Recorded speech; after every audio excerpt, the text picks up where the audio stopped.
Olivia Rodrigo's new album, You Seem Pretty Sad for a Girl So in Love, I think is a fantastic third album. I really, really love the first half, and I also enjoy the second half a lot, though it is very different. And of course, there is a reason why.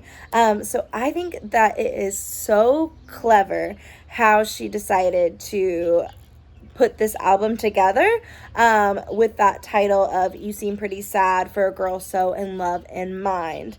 And what she did is the first half is Girl So in Love, and the second half is You Seem Pretty Sad. And what you're looking at is really the beginning of that relationship and how crazy she felt for this guy, just so in love, so into him. And the second half is exploring the breakdown and the acceptance of, oh, maybe this isn't the person for me. Maybe we aren't meant to be together, and kind of juggling with that, giving up the relationship. And I just think it's such a interesting way to do an album where you do have a lot of these love songs, but you also have this heartbreak as well. And I don't know, Olivia's, I think, like 22. So I feel like this was her first, like, really serious relationship that had time to blossom and then die in a way that you would have, like, both of these really intense feelings and have the time to have made, like, all these love songs while also having this sadness. And what I really love about it is the two singles that she put out, Drop Dead and The Cure, really are basically the intros to both of these sides. So I think that Drop Dead is a perfect introduction to the a girl so in love side of it all. I describe Drop Dead as like a perfect crush song. Like, you've had this one date and it was incredible, and you're like, I've never met someone who is more handsome, who's more funny, and we just get each other. Like, I want to be with this person forever, and I can't picture anything better than kissing him. Like, that would be the highlight of my life, and I'd probably drop dead. And then you go through it and it's like Stupid Songs, kind of that same way of, I'm just crazy about this person. But Stupid Songs, we've been dating for a little bit and I just really love everything about him. I feel like I'm going crazy a little bit because I'm so into him.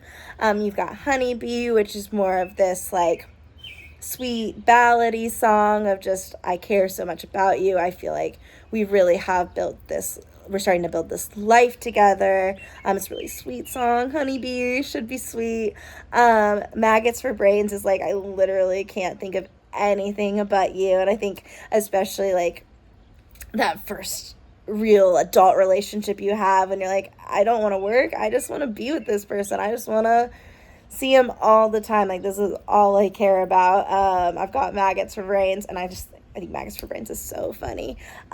You plus me equals heart forever. It's like, I want to be with you, forever. We've met each other's families. I really like your family. It's like all these good things, the beginning of this relationship, all the good things that come with it.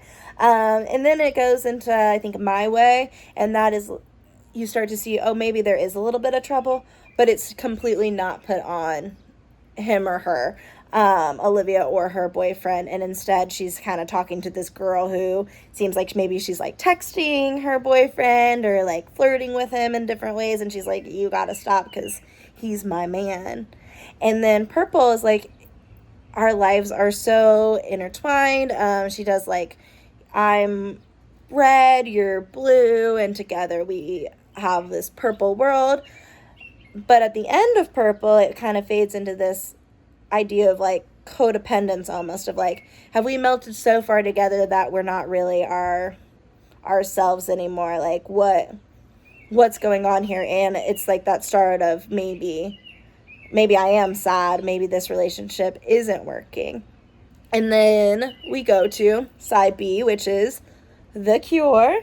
And The Cure is probably, I was like obsessed with Drop Dead when it came out, but The Cure is probably my favorite Olivia song she's ever put out. I just think it is beautiful. I think the lyrics are so good. I like that it is really insightful about maybe her perceptions of love going into this relationship, and how she's kind of realizing maybe that's not what love is for. Maybe that's not what love is about. The like string instruments in it. Oh, I like went through a day where I just listened to The Cure for like 3 hours straight because it was just love it. And I think The Cure really does introduce this second half of the album, the "You Seem Pretty Sad" side of it all. And I like that it does start with Olivia. She's like, am I the problem for expecting too much, for always comparing myself to your exes, to your other girls? And that is something that Olivia has kind of touched on a few times. I feel like she is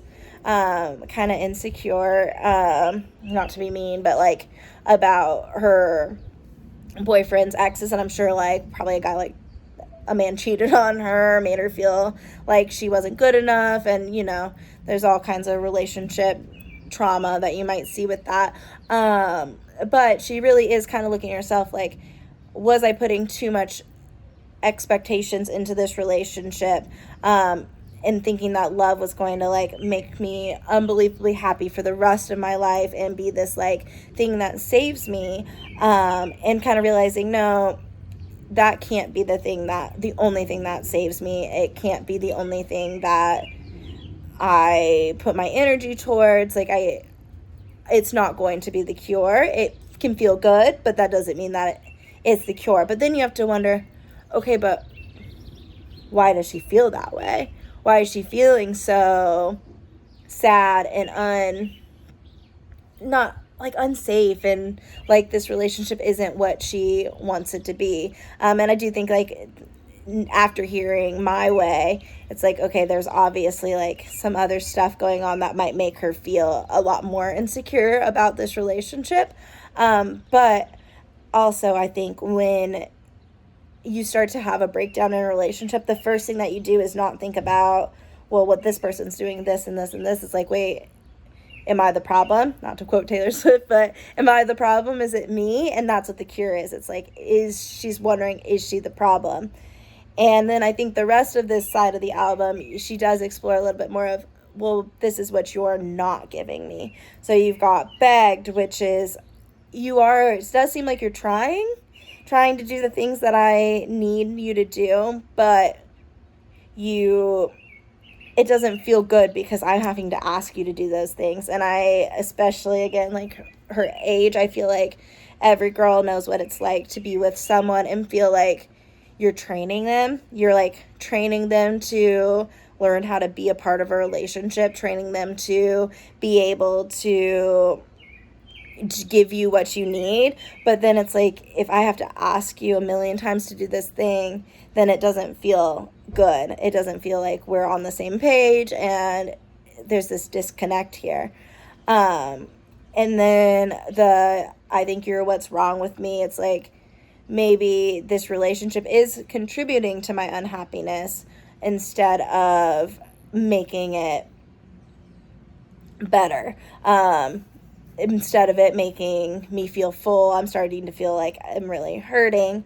And then I think the song after that is Less, and it's like, you are kind of telling me like, this is all I can give you. I love you so much, but this is all I can give you. And that hurts to hear that, like, well, if this is what love feels like, then maybe if you loved me less, it would be better.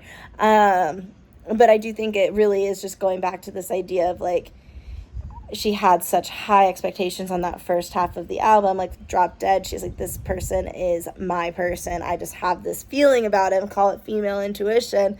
And now it's like, maybe he isn't all that he was cracked up to be.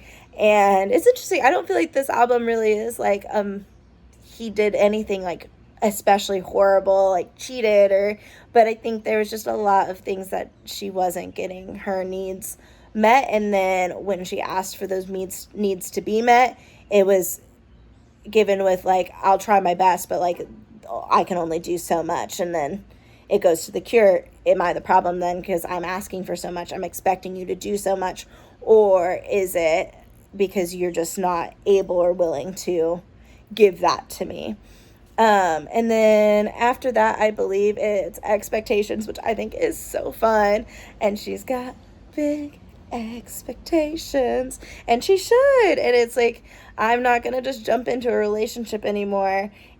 Someone needs to meet my expectations for what I want out of a relationship. And I think that's something else that you do learn in your 20s. Like, I really feel like this album is, you seem really sad for a girl so in love because you stay in a relationship for so long when it started out so good and you were so obsessed and you were so in love and you think, oh, this is perfect. Like, I'm never going to find someone who gets me more than this person, or I connect with more than this person. And you're so into them that when you start to see the breakdowns, you look at yourself, you ask, you beg, you try so hard to maybe make your needs less important, be okay with things not being met the way that you want them to be, because you're so caught up in what happened at the beginning of the relationship. And Expectations is like her kind of realizing, no, I need to have those needs met. I need to feel adored. I need to have that happening.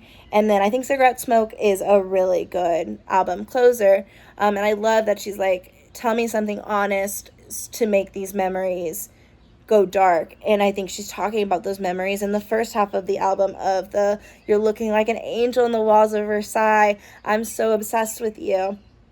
You made me feel so good. But what was really happening behind the scenes? What are those cracks? Tell me how you really feel about things. Tell me what really did hurt you. Like, give me that closure of, this wasn't ever going to last forever. It's not meant to be because you didn't see me the way that I thought you saw me at the beginning. She says, like, God, I love the way that you look at me. But, you know, when the relationship starts to end, you start missing that. You start missing the way that you felt and the way that he looked at you before, and you fight so hard to keep it. But at the end of the day, it ends up just making you feel sad, and you think you're in love and you want to keep that love that you had, but you have to kind of take off those rose-colored glasses and recognize that maybe those memories do need to go dark. Maybe you can't idealize it. You can't put too much into those feelings you had at the beginning if they're not showing up for you the way that you need as the relationship continues to move forward. You thought you played the perfect couple till you didn't want the part. You thought that this relationship was gonna be work and be there for the long haul, but that's just a lot of times, obviously, it's sad, not always the case, and that's okay. But you have to figure out, why do I feel sad? And that's what that second half of the album is do I feel sad because of you? Do I feel sad because of me? Is it a mixture of both? No matter what, is this relationship worth continuing to fight for? Are you willing to fight for me? Am I willing to fight for you? And I think for a long time she was, and that's why she was going through trying to really focus on the good, focus on the you seem so in love half. But in the end, she realized, no, this relationship isn't meant to be forever, and she has to figure out how to move on and really use the information that she has to move on to the next. So yeah, I think that is a really good concept. I think she does it really well. Just really smart with the way that she splits up the two albums. And I know she even said she went back and changed some songs to kind of add a little bit more sadness, angst, and a little more honesty, I think, from even when she first wrote it. Excuse me, based on how she actually was feeling, especially near the end of the album. So yeah, or the end of the relationship. So yeah, I think she did a really great job. I think the first half of the album is such a fun listen, and the second half of the album is such a intense and relatable listen, especially for a lot of girls that are around Olivia's age. So yeah, another great album from Olivia, another good concept. Excited to keep listening. Thank you so much for listening. Bye.